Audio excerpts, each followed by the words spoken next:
Your Excellency. Thank you very much. Well, silencing the guns on the continent.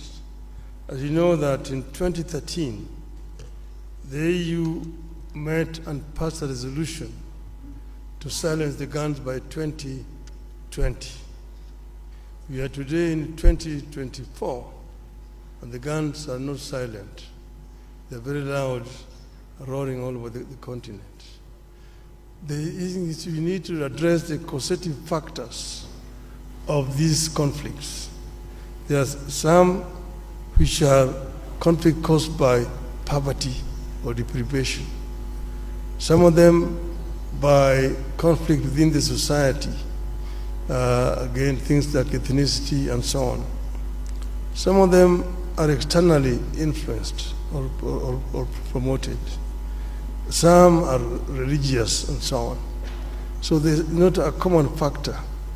But what you need to do is to address the causative factors which could translate into these conflicts throughout the continent. And this is what I will do myself. First, as you know that our African countries are not at the same levels of development. Those which are more developed, like for example in terms of governance, there are some areas where you have got exclusions of people, and as a result of this, there's some people move to use other means. We need to find a way of creating an environment for dialogue within our societies so that we can be able to prevent these differences, conflict ending up into violent confrontation between the various groups.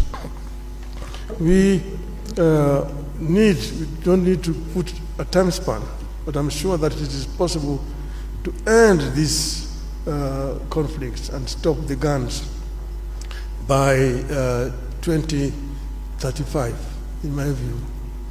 The other one is the issue of Africa's representation on the Security Council. This is something that has been long overdue. As you know, that the UN was formed at a time when most parts of Africa were colonies. And that's why the UN structure as today does not deal with the realities of the world today. And the situation where you have 5 countries sitting in the Security Council with veto powers, and Africa is not represented, a continent with 1.4 billion people, is not tenable and it's not accessible.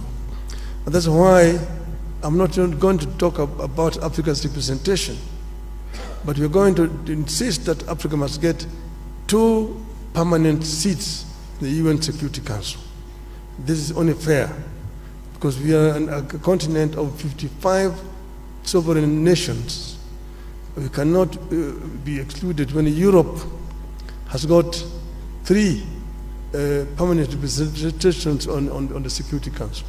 Permanent representation with the veto powers is a must for Africa. And this I'm going to insist when I'm elected.